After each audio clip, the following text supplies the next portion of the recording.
बाणू जरा बंद कर.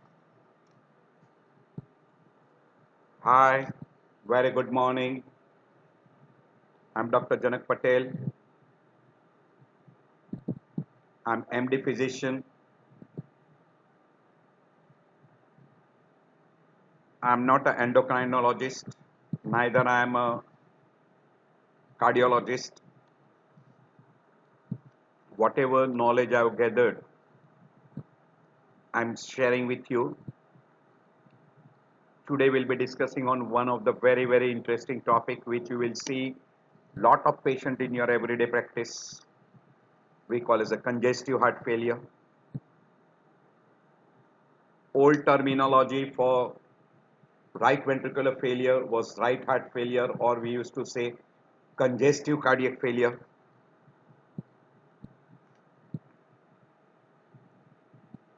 But nowadays the word utilized for combination of left ventricular plus right ventricular failure is called congestive heart failure. Even CCF does mean cough cold fever. No, CCF in cardiology is right ventricular failure. So congestive heart failure or heart failure, now congestive cardiac failure word is totally gone. Either you use the word heart failure or you call congestive heart failure. If you look at this particular picture, if you look from here, this looks like an old woman. This is a nose, this is a chin, this is lips, these are the hairs. So it is old if you look at that. And if you look at this particular part, this is a chin, these are eyes, these are ear, and these are the hairs. So she is young. So this is the way how you look at it. If you look this particular from here, these are the eyes and these are the two ear pinna of rabbit. And if you look from here, this is eye and these are the two beaks of duck. Same way this. If you look this is one person talking with another person. And if you look like this, it looks like a glass. It is called Rubin vase. So how you look at it? Now there is a lot of shift in congestive cardiac failure. We'll be talking in detail regarding definition, etiology, pathophysiology, classification, clinical features, investigation, differential diagnosis, and treatment part. But in today's lecture, I'll be talking on introductory part of congestive cardiac failure. In next lecture, we'll be talking on approach to congestive heart failure. So what is a heart failure? It is a clinical syndrome. It is commonly described as a clinical syndrome. So heart failure is a common complex clinical condition where heart is unable to maintain the adequate blood circulation. Simple most way.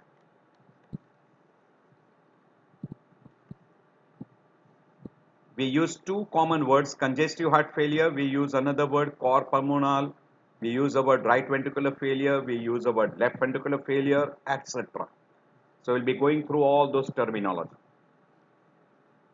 So congestive heart failure frequently is applied to a diagnosis of heart failure where it is due to accumulation of fluid in the lung because of left ventricular failure, we call pulmonary edema, and in peripheral extremities, congestion of organs, etc. That is because of right ventricular failure. So when you come across that, left ventricular failure will not produce edema of extremities. It is secondary due to right ventricular failure and elevation of pressure in superior vena cava and inferior vena cava. But when both are combined together, left ventricular failure ends into right ventricular failure, and then we call that as congestive heart failure. But pure right ventricular failure, if you take it for granted, that will elevate the pressure in superior vena cava and inferior vena cava, and that will give rise to congestion of viscera except lung, where you don't get pulmonary edema, lungs are clear. That is right ventricular failure, where you get JVP elevated, hepatomegaly, splenomegaly, ascites, lower limb edema, puffiness of face, etc. Cor pulmonale is one of the variety of right ventricular failure, where you get the right ventricular enlargement, means RVH, right ventricular hypertrophy with or without failure. Secondary due to primary pulmonary disease. We'll be talking separately in detail regarding a cor pulmonale chapter separately. So right ventricular failure is a failure of a right ventricle to eject the blood adequately into pulmonary circulation. And secondary due to this, person gets congestion of organ like hepatomegaly, splenomegaly, hydrothorax, hydropericardium, JVP elevated, ascites, edema of lower limb, puffiness of face, and oliguria. So we use the word right ventricular failure, or we call congestive cardiac failure. Now this congestive cardiac failure word is almost gone. Some people describe as a syndrome, and depending upon what type of pathophysiology you call, congestive cardiac failure is a syndrome due to systolic or diastolic dysfunction when the right ventricle is unable to pump adequate cardiac output or unable to do a normal filling pressures. This is described as a right ventricular failure or congestive cardiac failure. While left ventricular failure, it is a failure on the part of a LV to eject the blood into systemic circulation, that is aorta, resulting into fall of blood pressure, that is we call hypotension or shock stage, and inability to make the oxygen supply to peripheral tissue, and because of back pressure there is an acute pulmonary edema, or we call pulmonary congestion, that we call as a left ventricular failure. And left ventricular failure finally will end into right ventricular failure, and when it ends into right ventricular failure we call that as congestive heart failure. So it is inability to meet the demand of body. So there are a lot of different ways of defining. It is a complex syndromes, can be because of structural or functional cardiac disorders that impairs the ability to ventricle to fill. When ventricle fails to fill and eject the blood, we call diastolic failure, where your ejection fraction is maintained above 50. So you call that as a diastolic heart failure, or it is also called as a heart failure with preserved ejection fraction. Preserved means it is equal to or more than 50. While systolic heart failure is inability to eject the blood, and where heart failure is with reduced ejection fraction, that is equal to or less than 40. So there are three words they utilized. One they call as systolic or reserved ejection fraction less than 40. Diastolic heart failure, where you get preserved ejection fraction which is equal to or more than 50, and you have to exclude all the other non-cardiac condition which results into similar clinical symptoms and signs. So that should be excluded. Now the person between 40 and 50, they are called as a group which belongs to what we call as a reduced ejection fraction but minimal reduced ejection fraction, or marginal reduced ejection fraction, that is between 40 to 49. There is another word which is being described is pulmonary edema. Now this also we will be talking separately, one full lecture on pulmonary edema. So it is a condition which is characterized by fluid accumulation in lung, meaning there is an extravasation of fluid in pulmonary vasculature in and around alveoli, inside the alveoli and around the alveoli. That we call as a pulmonary edema. We will be talking in detail. And you can divide into two big groups, cardiogenic and non-cardiogenic. And there are many more conditions. Here there are a lot of different terms which are being utilized. Congestive heart failure, non-cardiac circulatory failure, systolic heart failure, diastolic heart failure, right-sided heart failure, left-sided heart failure, acute decompensated heart failure, etc. These are all the terms which are being utilized. Some of those terms will be utilizing as we come across in the next slides. This is called advanced heart failure, where your clinical symptoms and signs are severe enough, then we call that as an advanced heart failure, where usually it is according to NYHA classification, class 3 and class 4, or according to ACC, we call as C and D groups. There is fluid retention in lung, we call pulmonary congestion or pulmonary edema. There is a reduced cardiac output leading to peripheral hypoperfusion. Left ventricular ejection fraction less than 30. The pulmonary capillary wedge pressure more than 16. Right atrial pressure more than 12 on catheterization. And you have got a high level of BNP or N-terminal pro-BNP is elevated in absence of non-cardiac causes. So these are some of the criteria. And person inability to do any exercise, 6-minute walking test will be less than 300 meter. History of first heart failure hospitalization in more than one in past 6 months. All presence of all previous preacher despite of attempt to optimize the therapy, including diuretic and standard treatment, unless these are poorly tolerated and contraindicated. And now you require CRT. So that GDMT is guideline directed medical therapy, and CRT is synchronized, that is synchronized cardiac cardiac resynchronization therapy. You resynchronize the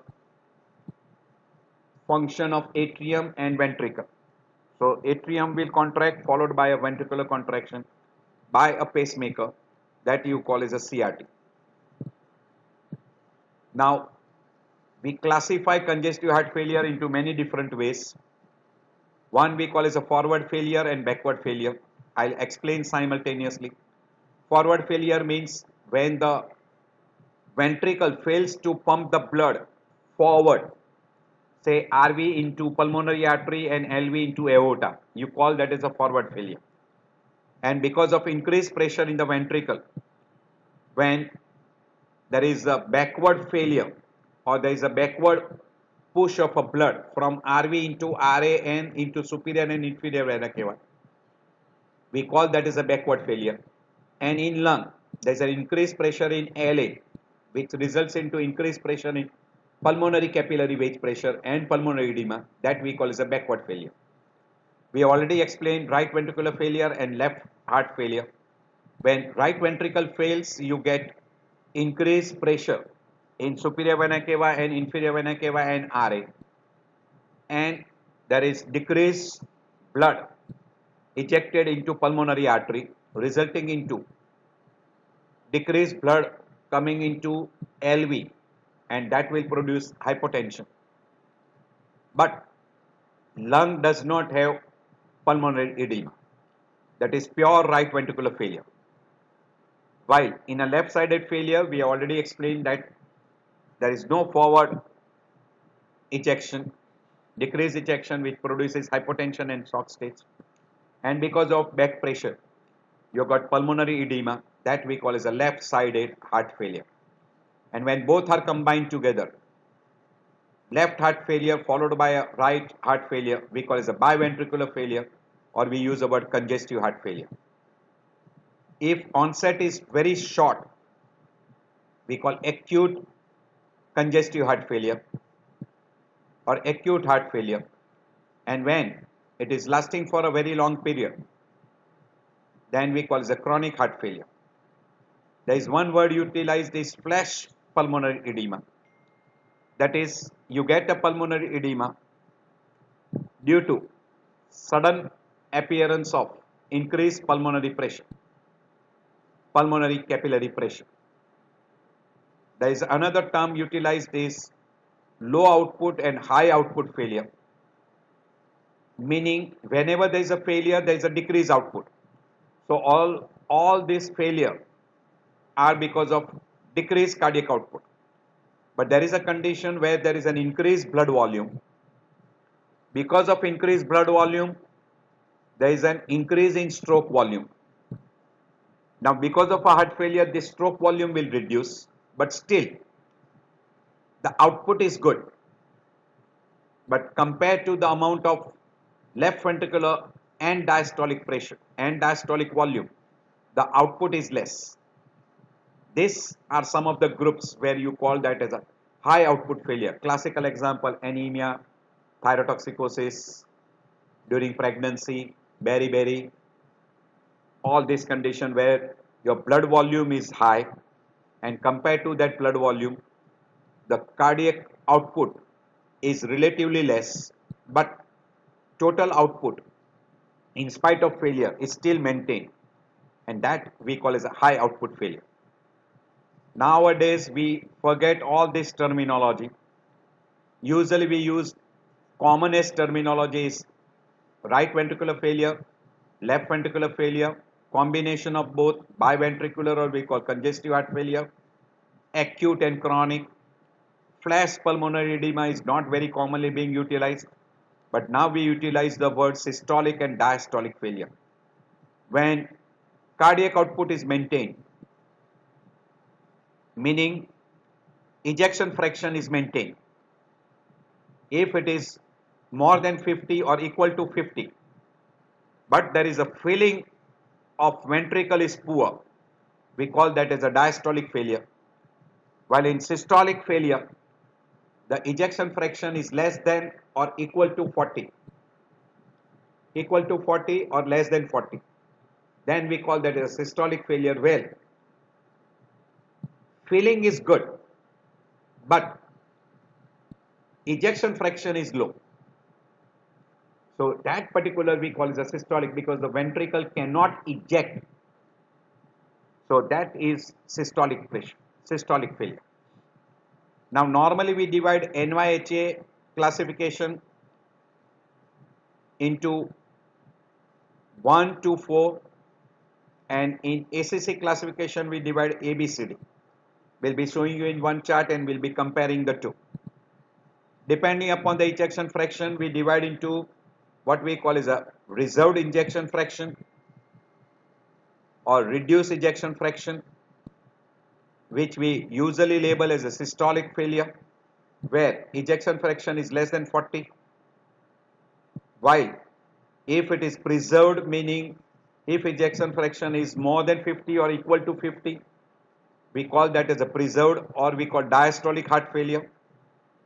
And between the two, if the ejection fraction is between 40 to 49, it is called mid-range or mild reduction in ejection fraction. So it is M, small m r. Here R means reduce, here mid-range, and this is P for preserve. Depending upon the clinical symptoms and signs and ejection fraction, it is called compensated, decompensated, and refractory. Decompensated means already the person has developed a full-blown signs of congestive heart failure. Compensated means the cardiac output is still being maintained, ejection fraction is still being maintained, but person starts getting symptoms and signs on exertion or on some precipitating factor. That we call as a compensated, where still ejection fraction is maintained.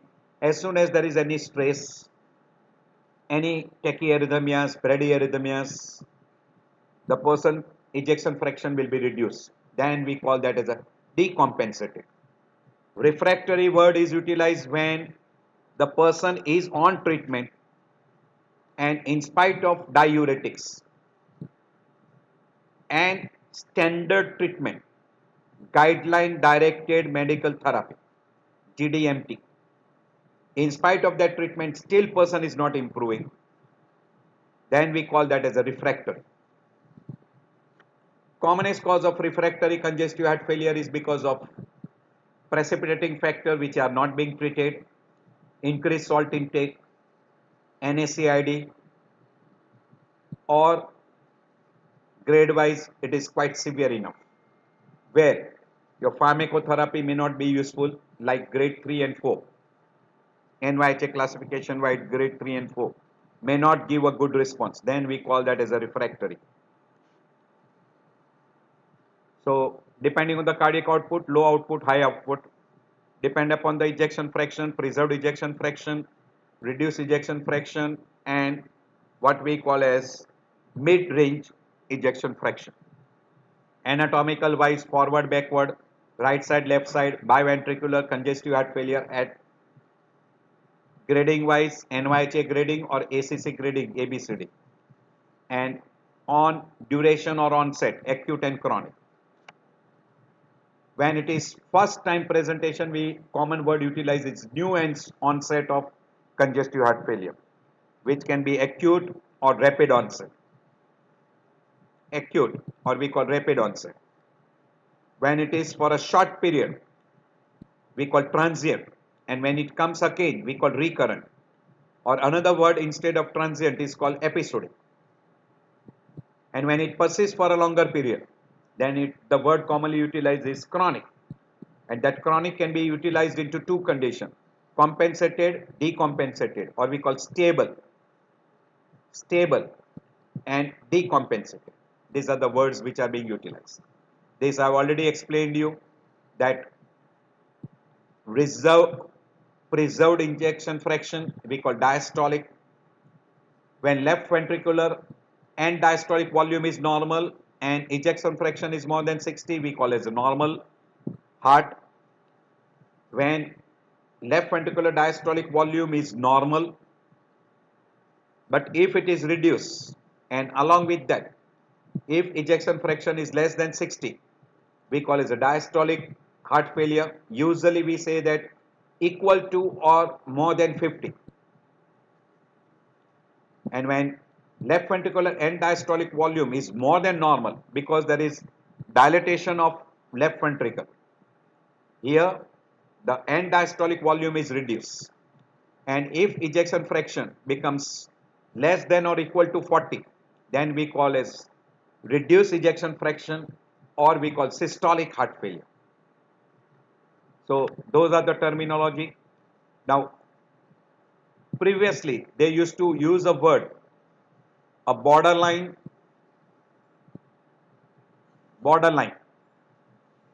word for ejection fraction between 41 to 49.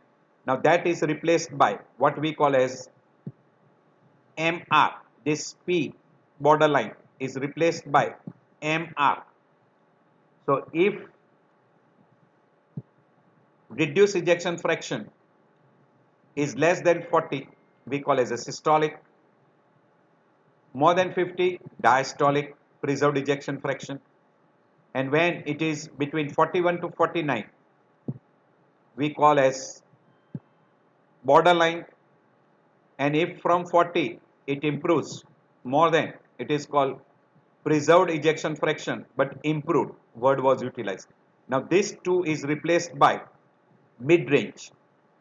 Between 41 to 49 it is called as a mid-range, small m and r. This is small m and r. So there are symptoms and signs.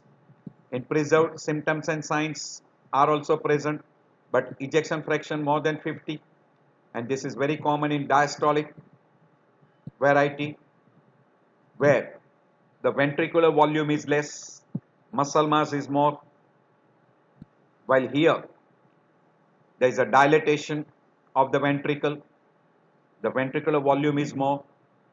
So that is three words: preserved ejection fraction, mid-range ejection fraction, and reduced ejection fraction. So these are the three words commonly utilized. Nowadays they will use all these words only. Related to blood pressure, if there is an acute heart failure, by and large all person will have a fall of blood pressure. But in good number of people, the blood pressure is still being maintained. Means systolic blood pressure, if it is remaining more than 140, we call as a hypertensive acute heart failure. So person is already having a failure, but still blood pressure, systolic blood pressure is more than 140. But if systolic blood pressure is less than 140, it is called normotensive or hypotensive depending upon the blood pressure. If it is less than 90, it is hypotensive acute heart failure. If it is between 90 to 140 systolic, we call it a normotensive heart failure. And if the blood pressure systolic is more than 140, we call it an acute heart failure, but hypertensive acute heart failure. So these are the three words: hypertensive, normotensive, hypotensive, and you add, as far as onset is concerned, acute heart failure.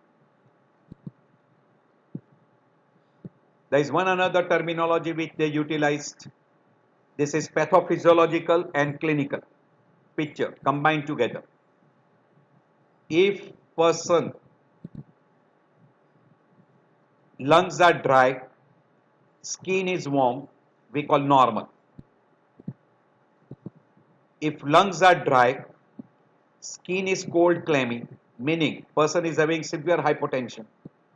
Usually you will come across this in less than 5% of people. It is called dry and cold. If lungs are flooded with water, that is pulmonary edema is there, and peripheral circulation is still maintained, it is 50 to 60%, it is called wet and warm. If person is having a pulmonary edema and he is in a shock stage, then it is called wet and cold, which is accounting for 20%.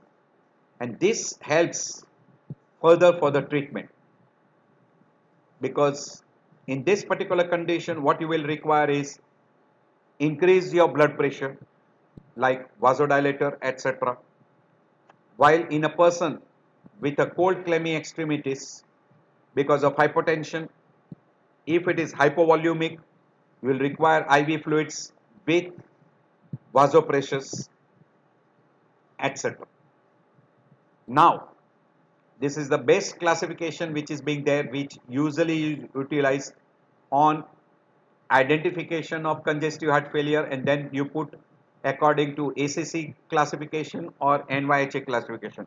The most commonly utilized is NYHA classification, but ideally if you use ACC classification, it helps you a lot to detect these two groups, where you can give a very good treatment, because asymptomatic persons are neglected and they are not being investigated thoroughly. So according to, first I'll explain you NYHA classification. According to NYHA classification, grade 1 is absolutely asymptomatic. Now here the person do not have any symptoms like dyspnea, edema of feet, JVP elevated, distension of abdomen, etc. So this group very frequently is neglected. But at that stage, if you look in ACC, already there is it is stage 2, or we call it a stage B, where you got a structural changes in heart, but there is no heart failure. Means ejection fraction is still being preserved. While before that, there is one stage we call as a stage A, where person is at a risk of heart failure, but without structural heart disease or symptoms.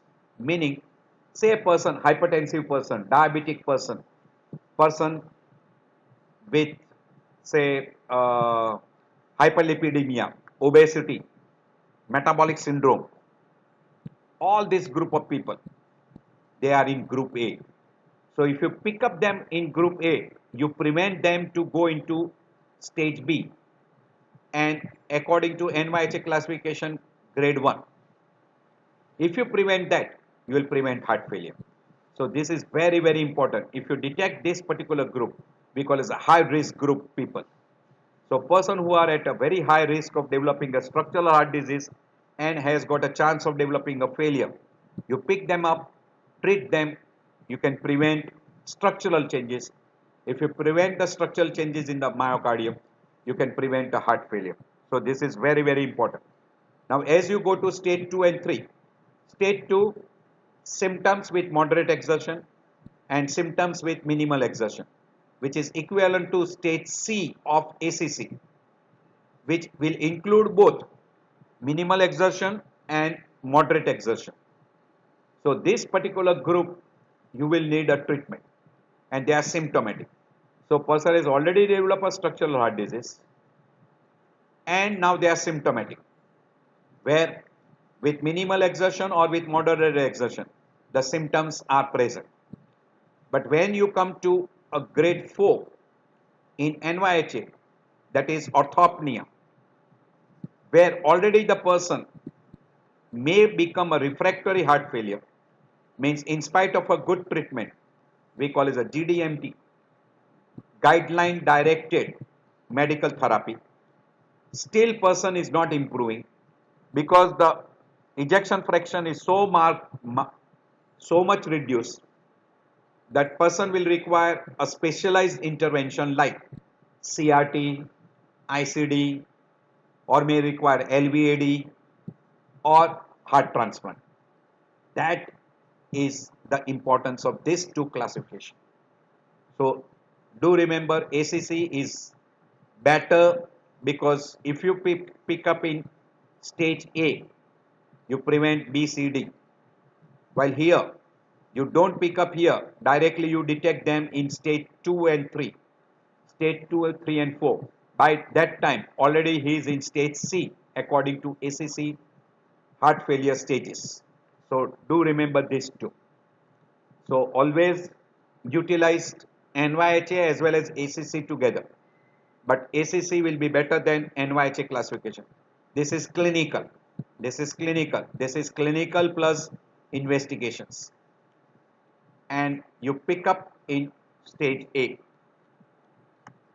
Same, this is class 1, no symptoms on moderate exercise, minimal exercise, at rest. This is orthopnea. This will be paroxysmal nocturnal dyspnea. And this will be in between those two. And this will be asymptomatic. This is NYHA classification. So same thing what we have told you, that you have to pick up at this stage high risk group. Don't pick up in asymptomatic groups. Pick up at this. If you pick up at this, well and good. We also call this particular group as compensated, and then it becomes a symptomatic, which is C according to ACC and 3 and 2 according to NYHA, and refractory according to ACC, but NYHA wise orthopnea. So this is the way you try to proceed. Etiology wise, left ventricular failure will end into right ventricular failure, and that will be congestive heart failure. But pure right ventricular failure is characteristic in a cor pulmonale, which can be acute and chronic, where left ventricular function is preserved. Right ventricular failure can also occur apart from cor pulmonale in ischemic heart disease, where there is purely right ventricular infarct or inferior wall infarct, or person is having pulmonary hypertension secondary due to mitral stenosis, mitral regurgitation, or because of pulmonary stenosis. Very rarely because of chronic aortic stenosis or chronic aortic regurgitation, not acute. Tricuspid stenosis, tricuspid regurgitation, pulmonary stenosis can end up with right ventricular failure. Eiser-Menger complex, or we call reversal of the shunt in ASD, VSD, PDA, it will end into right ventricular failure rather than left ventricular failure. In tetralogy of Fallot, where it is right to left shunt also will end up with right ventricular failure. If there is a myocarditis which is involving right ventricle more, then person can have a right ventricular failure. And in a cardiomyopathy also, like dilated cardiomyopathy by and large involves left ventricle, it will end up with left ventricular failure. But if it is involving more of right ventricle, it can be there. And even in a restrictive cardiomyopathy, you will have more of right ventricular failure rather than left ventricular failure. Yes, there are some conditions which will produce similar symptoms and signs like right ventricular failure, like pericardial tamponade, constrictive pericarditis, massive pericardial effusion. So these are some of the conditions which can produce pure right ventricular failure.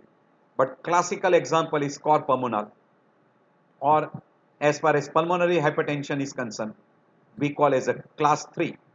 In that particular variety, you will get a cor pulmonale, which can be acute or which can be chronic. Also, you can come across in a chronic pulmonary thromboembolism.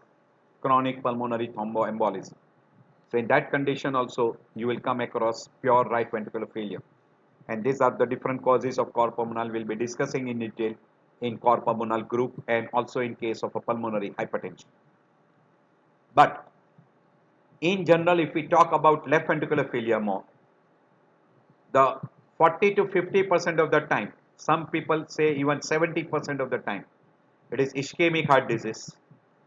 10% of people with hypertension, 10 to 15% with idiopathy. If you combine this, almost it becomes close to 95. So if you take this together all, 70 plus 20, almost close to 95. So the commonest cause of left ventricular failure is ischemic heart disease, hypertension and idiopathy.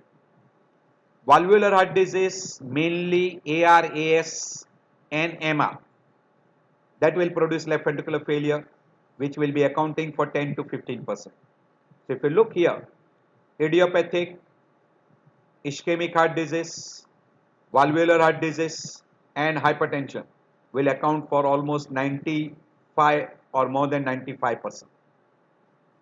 Congenital heart disease, dilated cardiomyopathy is another very common cause as far as the left ventricular failure, and that is accounting for nearly 30%. And one of the cause of dilated cardiomyopathy can be congenital and ischemic heart disease. That comes topmost on the list. We call it an ischemic dilated cardiomyopathy. So these are some of the common cause which can produce more of left ventricular failure rather than right ventricular failure. Right ventricular failure will be secondary due to left ventricular failure. So you can divide into ischemic heart disease, valvular heart disease, cardiomyopathy, myocarditis, hypertension and cardiac arrhythmias, circulatory failure. This will become precipitating factors, and a decompensation on pre-existing. These are all precipitating factors like septicemia, thyrotoxicosis, anemia, hyperpyrexia, pulmonary embolism, then volume overload, lack of adherence to the treatment, acute severe infection like pneumonia, lobar pneumonia, ARDS, cerebrovascular insult, major surgery, then renal failure, bronchial asthma attack, acute exacerbation of COPD, drug abuse, alcohol abuse, etc. There are a lot of many will be coming across. Out of which some will produce acute, they are notorious and they will produce acute congestive heart failure like acute myocardial infarction. Pulmonary, massive pulmonary embolism will end up with what we call as right ventricular failure. Hypertensive crisis, particularly hypertensive emergency, that is sudden shoot up of blood pressure, will produce more of LVF. Infective endocarditis will produce acute MR and acute AR, and they will end up with acute left ventricular failure. Ventricular septal defect will produce more of we call as a right ventricular failure rather than a left ventricular failure. Cardiac arrhythmias, sudden severe tachyarrhythmias, left ventricular failure. Thyrotoxicosis also, acute thyroid crisis can produce left ventricular failure, rupture of papillary muscle secondary due to infective endocarditis or because of acute MI will produce left ventricular failure. So those are the causes for acute left ventricular failure. Now this is a small chart which is combining together all the three. We call it the acute congestive heart failure, acute MI, infective endocarditis, severe tachyarrhythmias, massive pulmonary embolism, following a surgery, dissecting aneurysm, acute rheumatic fever, myocarditis, etc. These are some of the causes of acute, while chronic will be ischemic heart disease, hypertension, valvular heart disease, dilated cardiomyopathy, arrhythmias, drug toxicity, right ventricular failure, cor pulmonale, etc. While in both this condition, acute or chronic, you will have precipitation of failure. So we call precipitating failure means compensated will become decompensated because of anemia, thyrotoxicosis, arrhythmias, tachyarrhythmias, particularly atrial flutter fibrillation, pregnancy, respiratory infection, acute exacerbation of COPD, bronchial asthma, status asthmaticus, pulmonary embolism, severe hypoxia, anxiety, fluid overload, NSAID, excessive salt intake, sudden shoot up of blood pressure, etc. So remember, these are the acute causes, these are the precipitating causes for acute, these are the precipitating causes for chronic. Very simple way to go through. Now all the other slides at your leisure time you can go. We say systolic is very commonly because of ischemic heart disease, hypertension, dilated cardiomyopathy, myocarditis. This comes topmost on the list. While diastolic failure is very frequently because of hypertension with LV atrophy, means chronic hypertension, restrictive and hypertrophic cardiomyopathy, fibrosis, amyloidosis, sarcoidosis, constrictive pericarditis, hemochromatosis, some of the valvular heart disease, etc. They will produce more of diastolic failure. So do remember that particular part. And we already told you in systolic, the left ventricular and diastolic volume is more than normal, but ejection fraction is less than 40. While in case of a diastolic and diastolic volume is markedly reduced and ejection fraction is preserved, means less than 60 but more than or equal to 50. So that we call as a diastolic dysfunction or diastolic failure. Either we use systolic dysfunction and systolic failure, or we call diastolic dysfunction and diastolic failure. And both can be combined together sometimes. You can come across some of the condition like ischemic heart disease or hypertension. These are all the precipitating factors we already mentioned, that obesity, high salt intake, smoking, alcohol, cardiac ischemia, tachyarrhythmias, respiratory infection, pulmonary embolism, severe exercise, mental stress, volume overload, pregnancy, thyrotoxicosis, all those conditions. At your leisure, sorry, at your leisure time, you can go through. These are all the different risk factors or precipitating factor we call hypertension, diabetes, smoking, obesity, high fat diet, low physical activity, or even sudden severe activity. They all become family history of hypertension, strong family history, obesity, old age, alcohol intake, diabetes, smoking, inactive lifestyle, sleep disorders like OSA, etc. And these are all the risk factors we already mentioned. At your leisure time, you can go through. Now, little bit regarding a pathophysiology. You can see here the blood from RA comes to RV, goes to pulmonary circulation, lungs oxygenate via pulmonary vein, comes to LA, LV, and then to aorta. This is normal. Now what is happening? There are a lot of things which are happening. Lot of things. There is an increased sympathetic activity. There is ADH secretions. There is a pulmonary venous congestions. What is happening? There is a lot of neurohormonal mechanisms. There is RAS system activation. neurohormonal system activation, RAS system activation, etc. Now we will going through one after other. Say first I am talking about right ventricular failure. What is happening in a pure right ventricular failure? Now right ventricular failure fails to eject the blood, means output is decreased to pulmonary artery. So as it is less to pulmonary artery, less blood goes to lung. But lung is normal, so if lung is abnormal, oxygenation will be poor. But say we take it for granted, oxygenation is good, so that oxygenated blood, but reduced quantity will come to LA, and that reduced quantity will be ejected into LV, and from LV into aorta. So in aorta, the ejection is less. So person will always have hypotension, fall of blood pressure, and whatever blood comes into aorta is oxygenated. It is not deoxy blood. So this will be what will happen at initial stage. Now let us go to little bit in detail. So because the RV cannot eject the blood into pulmonary artery, as the output in pulmonary artery is less, we have already explained, less blood comes to LA.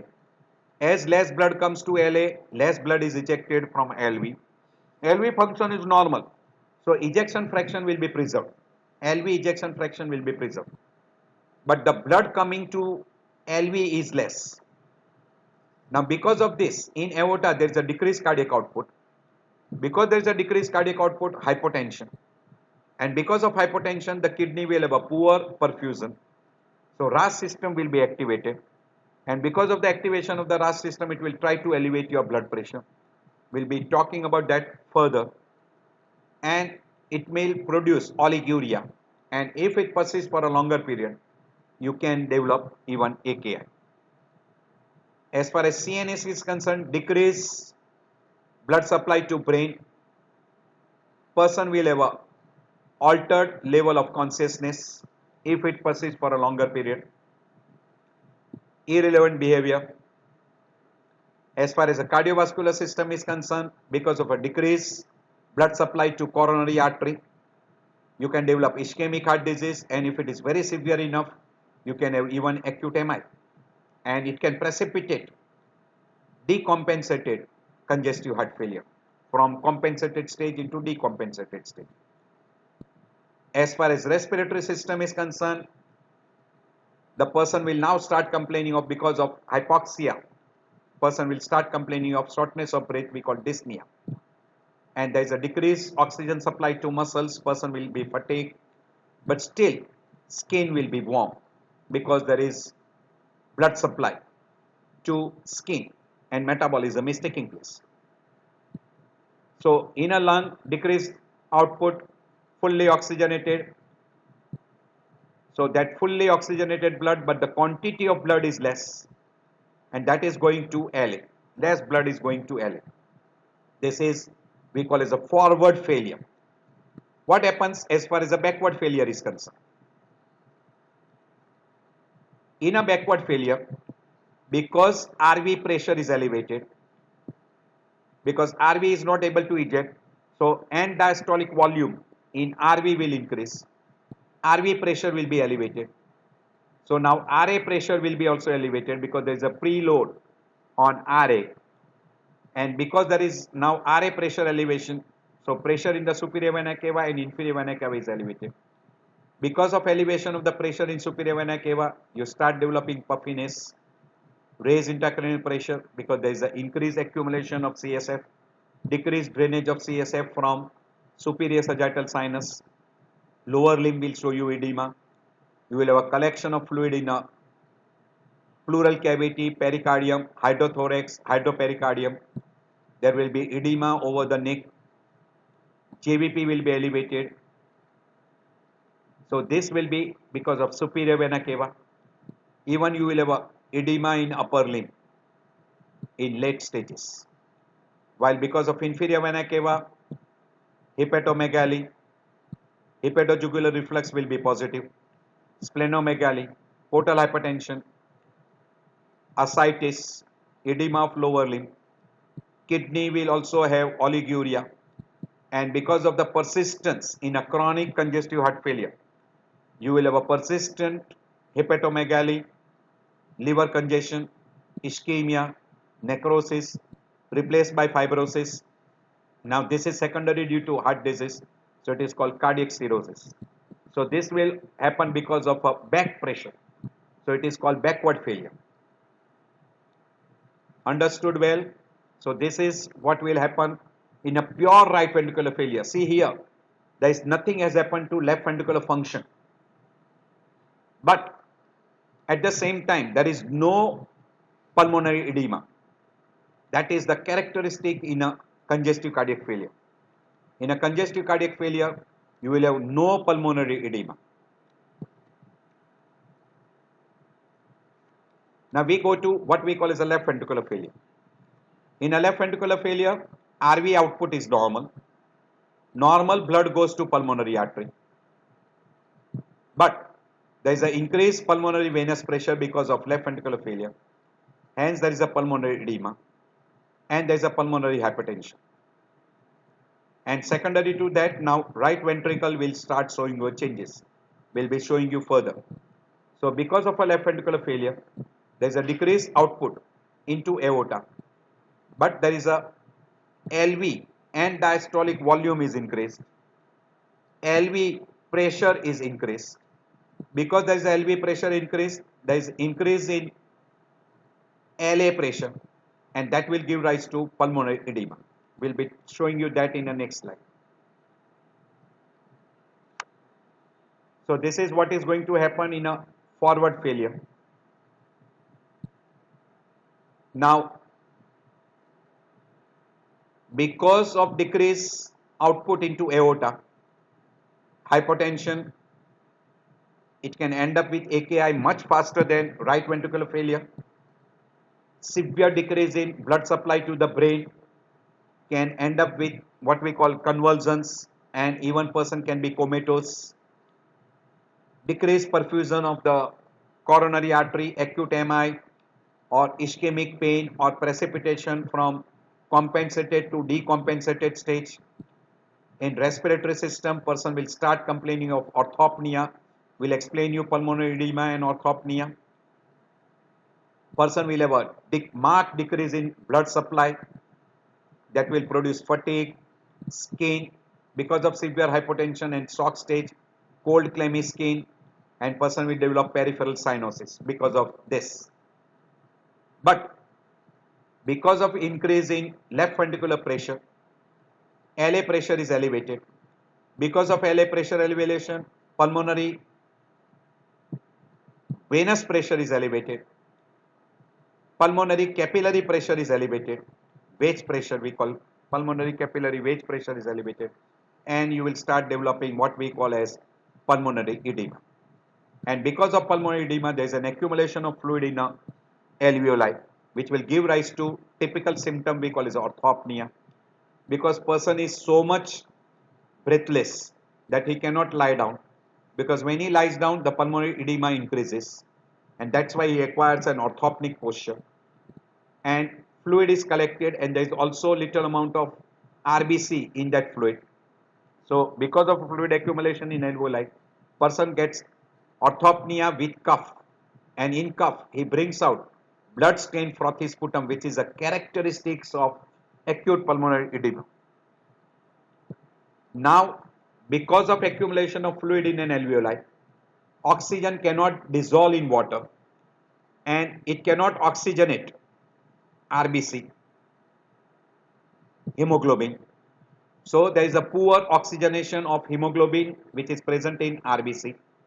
So person will have a more of deoxyhemoglobin in pulmonary circulation, and that will result into increased concentration of deoxyhemoglobin, which will produce central cyanosis. So you will have a central cyanosis because of pulmonary edema, and you will have a peripheral cyanosis because of the hypotension and shock we call as a poor circulation. So combination of central with peripheral, we call that as a mixed cyanosis, that is a characteristic in a left ventricular failure. So you have got a cold clammy extremity with periphery showing a cyanosis as well as lips, tongue, soft palate, pharynx, ear lobules, nasal tip, all those will show you cyanosis. And extremities are cold clammy. So that suggests peripheral with central cyanosis. That is mixed cyanosis. Now because of hypoxia, now pulmonary artery undergoes vasoconstriction, pulmonary hypertension, right ventricular pressure elevation, and now it will end up with congestive cardiac failure. And this combination, left ventricular failure with right ventricular failure, now we call as congestive heart failure, and that is the outcome. So this will be the two.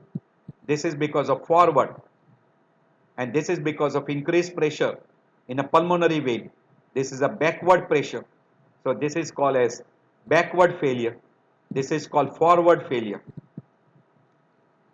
in left ventricular failure. So left ventricular failure, left atrial pressure elevation, pulmonary wedge pressure, pulmonary arterial pressure, pulmonary hypertension, right ventricular pressure elevation, RA pressure elevation, and congestive cardiac. So now LVF is with right ventricular failure, or we call as a congestive cardiac failure. Together we call as a congestive heart failure. So combination becomes congestive heart failure. There are two other words utilized. One we call as a preload. Preload means amount of volume of blood coming to that chamber. So if that preload is more, then you will have a dilatation more. And if afterload means where the ventricle is supposed to eject, say aorta for LV and pulmonary artery for RV, if there is an increased resistance in that vessel, the afterload is increased, then it will end up with hypertrophy. So if there is an increase in afterload, hypertrophy. If there is an increase in the preload, dilatation.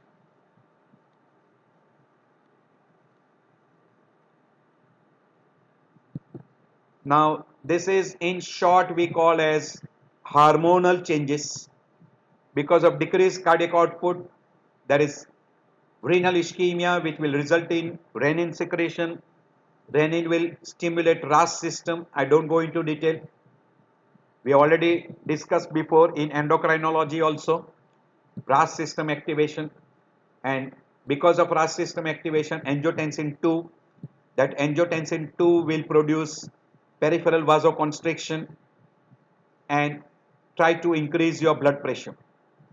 As well as angiotensin 2 has also caught renal vasoconstriction, where further reduction in a renal perfusion, renin is released, angiotensin 2 level will further increase, aldosterone secretions, and aldosterone will act on a distal convoluted tubule, retain sodium and water, and because it retains sodium and water, blood volume is increased and it will help in increasing the blood pressure.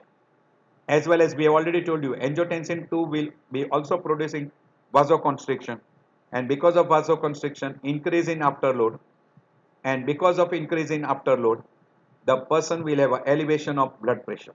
So that will be the effect of RAS system. Because of ADH secretion, there is an increase in circulatory volume because the fluid is retained, water is retained in a distal convoluted tubule and collecting system, and that will increase the preload, and by increasing in the preload, it will be increasing the perfusion and cardiac output. And also there is an activation of sympathetic nervous system which will produce increased contractility by releasing catecholamines, increases the heart rate, and also produces vasoconstriction, by which it tries to increase your preload. It also increases the afterload, and it increases the cardiac oxygen demand, and that can be dangerous one. So there is always a compensation, but some of the compensation may be worsening the myocardial function.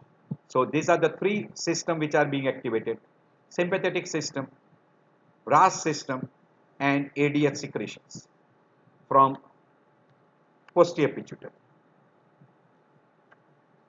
These are the symptoms which develops during congestive heart failure, that is shortness of breath, cough, particularly bronchospasm with fluid in the alveoli. This will be a characteristic symptoms in a left ventricular failure. Peripheral edema, which is a characteristic of a right ventricular failure. Tiredness and fatigue in both because of decreased blood supply, decreased oxygen supply. Lack of appetite, nausea, vomiting, again because of congestion, that is more commonly the symptoms because of the congestive heart failure, or we call as right ventricular failure. Lack of blood supply to brain will produce confusion, lack of thinking, lack of concentration, etc. And tachycardia, increase in the heart rate, is because of the sympathetic system overactivation, that is compensatory mechanism. And this is what we call as structural heart disease or a chronic heart failure, which may be because of hypertension, ACS, cardiac arrhythmias, infection, renal dysfunction, non-adherence to the treatment, etc. can precipitate, and that will have a different effects on myocardium, renal function, vascular, neurohormonal mechanism. In neurohormonal, we already mentioned RAS system activation, sympathetic system activation, as well as ADH secretions, that is neurohormonal mechanism. While as far as the vascular system is concerned, there is a vasoconstriction, endothelial dysfunctions, increased arterial stiffness, altered contractility of myocardium, then volume redistribution takes place because of either peripheral vasodilatation or peripheral vasoconstriction. You can have a capillary leakage. As far as the renal is concerned, there is a sodium and water retention. ADS secretion will produce water retention, and aldosterone will produce sodium and water retention. And because of decreased perfusion to the kidney, kidney can end up with AKI. And on a kidney, because of decreased perfusion, RAS system is activated. And as far as the myocardium is concerned, decreased cardiac output, diastolic dysfunction, myocardial injury, MR, ventricular pathophysiology, tachycardia, all this can also precipitate further, and you can have a decompensation depending upon what is compensating. This is right ventricular failure, this is left ventricular failure. There is a compensatory mechanism which is taking place. We already told you RAS system activation. This is RAS system activation, this is sympathetic system activation, and this is effect of compensatory mechanism by means of a myocardial contractility is increased, workload is increased, and there is a stretching, and that will try to compensate by hypertrophy or dilatation. But if these two systems are activated more, you will end up with congestive heart failure. Same thing explained at your leisure time. You can go through this. There are a lot of different outflow charts and which shows you the mechanism of heart failure. This is again that what happens because of a fall of blood pressure at the kidney, what happens over the sympathetic tone. This is sympathetic system activation, this is RAS system activation, etc. And this is action, what is happening because of RAS system activation, and this is secondary due to what we call as a retention of sodium and water. All those is explained in simple. This is what we say that in stage C and D, it is decompensated stage, while in this is compensated stage. And here, it is at a high risk. So person with hypertension, atherosclerosis, diabetes mellitus, obesity, metabolic syndromes, etc. are at very, very high risk. Or person who are using cardiotoxins, genetics, strong family history, or certain infections can also produce damage to the myocardium. And once there is a damage to the myocardium, there is decreased contractility, there is a remodeling which is taking place. So there is a myocardial necrosis replaced by fibrous tissue, and there is a remodeling, and hence there is a ventricular dysfunction which takes place. and you should pick up in this stage rather than picking up at this stage. This will persist for days to years, but once a person starts developing a myocardial damage, within months to year, 1 year, 2 year, the person will go from stage B to stage C. And once he goes into stage C, from here till the end of the life is a very short. It is 10 to 15 years. So this is what we call as symptomatic heart failure but end stage heart failure, where you require a support, artificial support from outside apart from drug therapy. So do think it over, because here neurohormonal system, sympathetic system, all those are working to compensate. But if it doesn't compensate, the person will be symptomatic and he will go from stage C to stage D. So don't allow him to go from stage A to stage B. Try to detect in stage A. That is most important. We have already told you, in a heart failure, decreased cardiac output, increased left ventricular filling pressure, increased volume, increased atrial filling pressure. So stretching of the atrium, there is a release of natriuretic peptides, that is ANP, BNP. That will produce vasodilatation, natriuresis, increased diuresis, decreases the renin release, decreases LV remodeling, etc. So this is a protective phenomena which is happening. While RAS system activation increase renin production, angiotensin 2 production, which will have effect on angiotensin 2 receptor, which will produce vasodilatation, natriuresis, and fall in blood pressure, while vasoconstriction will have further increase in aldosterone secretions and sodium and water retention and elevation of blood pressure and worsening. And aldosterone will also produce damage to the myocardium by activating endothelial dysfunction and also accelerating atherosclerosis. So there are three systems, that is sympathetic nervous system, RAS system, and natriuretic peptide. This is protective, while these two will produce damage to the myocardium and worsening of the congestive heart failure. There are four natriuretic peptide: brain, BNP, which is secreted mainly from ventricle; atrial, small quantity secreted from atrium; C peptide or C type natriuretic peptide mainly from blood vessels, which we are not much interested with. It is still in a further research part. D natriuretic peptide, also called the dendroaspis natriuretic peptide, which is also secreted from ventricle. So from atrium only one, ANP, BNP from ventricle, CNP from peripheral blood vessels, and DNP is partly from atrium. So those two are not of much use, but BNP is of a very much of use, which is a protective.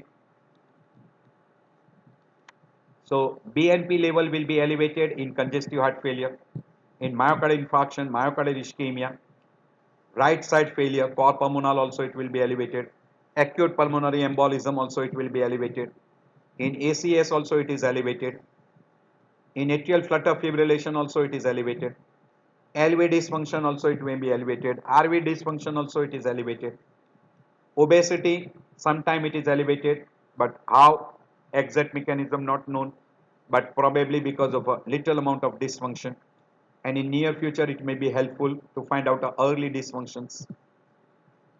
Flash pulmonary edema also it is elevated, very early part of pulmonary edema.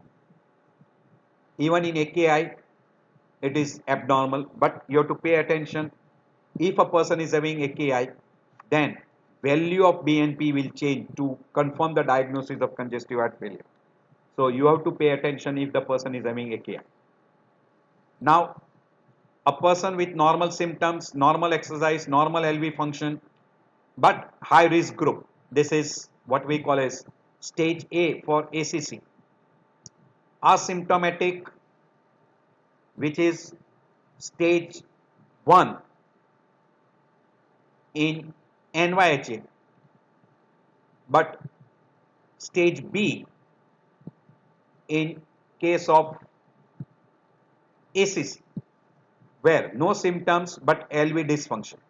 LV function is abnormal. Then we come across what we call as a compensated stage, no symptoms, decreased exercise tolerance, abnormal LV functions, and this will be still what we call as stage B and C in case of ACC, while stage 2 and 3 in case of NYHA classification. While decompensated stage means there are gross symptoms and signs, markedly decreased exercise tolerance, and abnormal LV functions, which will be stage 2 and 3 in case of NYHA and stage C in case of ACC, and refractory stage D in ACC and stage 4 in NYHA. So if you see risk factors, endothelial dysfunction, atherosclerosis, coronary artery disease, myocardial ischemia, you should pick up at this stage. And further, once there is a coronary thrombosis, myocardial infarction, arrhythmias, loss of muscle, and there is a remodeling, this will be what you will coming across B and C stage in ACC and stage 2 and 3 in case of NYHA classification. And then further changes after remodeling, ventricular dilatation, congestive heart failure, and person goes into end stage heart failure, that is stage D and stage 4 in NYHA and stage D in ACC. Now we come to clinical features. As far as the clinical features is concerned, clinical feature will change in RVF, clinical feature will change in acute pulmonary edema, and combination of RVF with LVF will be in a congestive heart failure. We'll be talking separately in a cor pulmonale, a separate chapter. So usually we say pure right ventricular failure, acute left ventricular failure, then acute left ventricular failure will, if persist longer and severe, will produce right ventricular failure simultaneously, then we call that as a congestive heart failure. Now depending on the onset, we call acute cardiogenic pulmonary edema, that is acute left ventricular failure. And if the blood pressure is so low that it produces a shock stage, then we call it a cardiogenic shock. So that is acute left ventricular severe decompensated left ventricular failure, and that is given a name acute decompensated LVF or acute decompensated congestive heart failure. And if a chronic heart failure gets acute onset, so that is called acute decompensation of chronic heart failure. So this is acute on chronic heart failure. So depending upon the onset, we call acute and chronic, and LVF will be further divided into cardiogenic pulmonary edema, cardiogenic shock, and acute decompensation on a chronic heart failure. So that will be that particular way. We are talking about a right-sided heart failure, very classical. These are the typical what will take place in a person with a cor pulmonale, which is a characteristics. Person will complain of fatigue, peripheral edema, increased peripheral venous pressure, ascites, hepatomegaly, splenomegaly, and it is always secondary due to chronic pulmonary disease, increased JVP because of stomach congestion, anorexia, nausea, decreased appetite, there is a retention of fluid, so there is a weight gain, and peripheral edema. This is typical in a right ventricular failure. So you can see here peripheral edema, increased JVP, and edema. You can see pitting edema, ascites, nutmeg liver, it is called nutmeg liver. So hepatomegaly. So you got a JVP elevated, Kussmaul signs, jugular venous pressure is increased with respiration, hepatojugular reflux will be positive, If we apply a pressure in a right hypochondrium, JVP will be elevated. Person can have a hydrothorax, hydropericardium, congestive hepatomegaly, congestive splenomegaly, ascites, peripheral edema. We call generalized anasarca, characteristic of a right side failure. And because of decreased blood supply to brain, confusion, dizziness. In case of left ventricular failure, if it is pulmonary edema, then only you get those symptoms and signs. Because of decreased blood supply to kidney, oliguria. And because of fluid retention, there is increase in weight. These are the four characteristic signs: JVP elevated, edema, hepatomegaly, ascites, and HJR reflex. 5 signs, or we call abdominal jugular reflex or hepatojugular reflex. These are characteristics of right ventricular failure. See here, we have not mentioned anything regarding lung findings. Lung is dry. So JVP elevated, ascites, peripheral edema. You can see external jugular vein prominent. This is external jugular vein. There is a fullness. This is called JVP elevation. If there is a fullness, we call jugular venous pressure, pitting edema, and along with that hepatojugular reflux positive. We'll call that as classical signs. Classical signs. Pitting edema. As far as auscultation is concerned, S3 gallop on right side. So you will get a S3 sound. You might have a cardiomegaly, but that will be more commonly seen in a left ventricle rather than right ventricle. Right ventricle will have a mild right ventricular enlargement. RV heave. P2 will be loud, and you will have a MR and TR. This will be common. In a case of a left-sided failure, we'll come across pulmonary findings.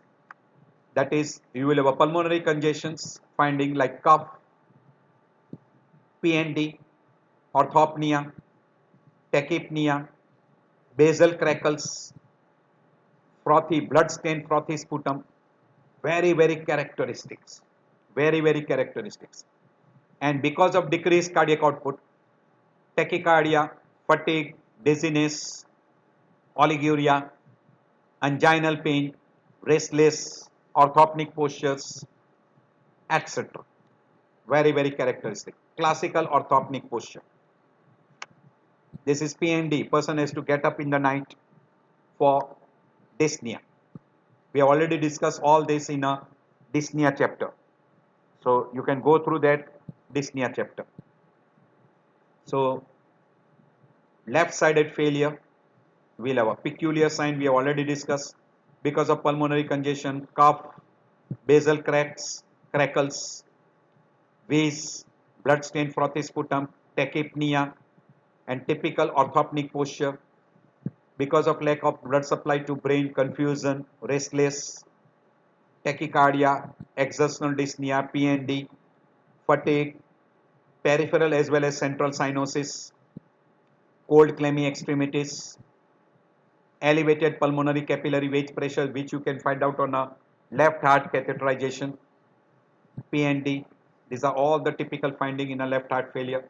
We have already mentioned exertional dyspnea, orthopnea, PND. Dyspnea at rest is called orthopnea.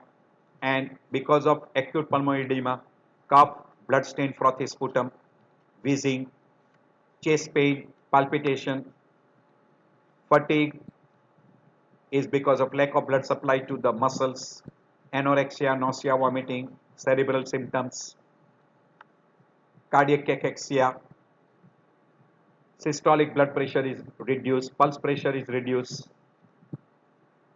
diaphoresis, peripheral cyanosis, cold clammy extremities, central cyanosis, basal crackles, wheezing sounds. This is the difference between diastolic and systolic. I've already discussed before. At your leisure time, you can go through. These are the difference between diastolic and systolic. Hypertension will be more common in diastolic rather than systolic. Ischemic heart disease will be more common in systolic rather than diastolic. Most important part is in systolic, LV cavity will be more. So LV will be dilated. and ejection fraction will be less than 40. So do remember, while diastolic is more common in a younger individual with severe hypertension, preserved ejection fraction. Preserved ejection fraction. This is again a difference between systolic and diastolic, and this is showing you history, physical examination, what is the X-ray picture, what is the ECG, what is a echocardiogram, etc. A major difference between the two. At your leisure time, with ease you can go through. These are the combined picture in LVF with right ventricular failure, shortness of breath, edema. Means you will have a combined picture of right ventricular failure signs and left ventricular failure signs.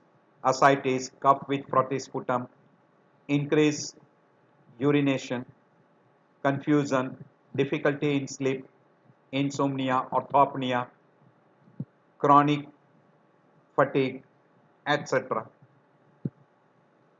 Orthopnea, dyspnea, paroxysmal nocturnal dyspnea, fatigue, fluid retention, those all symptoms can be there. You can divide into subjective symptoms, objective symptoms, subjective manifestation, objective findings, etc. All those whatever we have mentioned, these are in LV dysfunction. This is in RV dysfunction. This is means in favor of right ventricular failure. This is in favor of left ventricular failure. And when both symptom signs are together, we call as a congestive heart failure. This is pure in left ventricular failure. These are pure in right ventricular failure. When both are together, we call it a congestive heart failure. At your leisure time, you can go through. Again, same. This is in left ventricular failure. This is in right ventricular failure. Slide showing you. Again, same. Left ventricular failure, right ventricular failure. This is combined picture of a heart failure, or we call as a congestive heart failure. These are all the symptoms: dyspnea, orthopnea, crackles, basal crackles, wheeze, decreased blood pressure, nausea, vomiting, ascites, pitting edema, anxiety, failing of oxygen saturation, confusion, JVP elevated. You can have an infarcts, fatigue, S3 gallop, tachycardia, hepatosplenomegaly, decreased urine output, low volume pulse, cold clammy extremities, combination of LVF and CHF. These are the symptoms which are most common. Dyspnea and edema comes topmost on the list. Then comes cough, orthopnea in congestive heart failure. These are symptoms in acute, these are symptoms in chronic. In chronic, there is a gradual decompensation. So the symptoms are less and slowly, but in acute, there will be sudden deterioration. So this will be acute symptoms, this will be in a chronic heart failure. These are predominantly volume overload. These are related to hypoperfusion, and these are because of acute heart failure. You can go through your leisure time. They are divided further. This is in decompensated heart failure, acute hypertensive failure, and cardiogenic shock. I am not going in tremendous detail. This is advanced stage where person will have a recurrent hospitalization, severe exercise intolerance, heart failure wasting syndrome, cardiorenal syndrome, right heart failure, and inotropes dependence. The person will require continuously inotrope to maintain the cardiac output. And that is very peculiar in advanced, or we call it the end stage heart failure. And they invariably require an artificial support from outside. You will require inotropes, you will require CRT, or you will require ICD, etc. This is what we call the Framingham score, where major criteria, minor criteria for congestive heart failure. You can go through here at your leisure time. That in the major criteria, PND, JVP elevation, basal crackles, or we call RALS or crackles, cardiomegaly, hepatojugular reflux, and response to diuretics. These are given in a major criteria. While in minor criteria, ankle edema, nocturnal cough, exertional dyspnea, pleural effusion, hepatomegaly, tachycardia, they are included in minor criteria.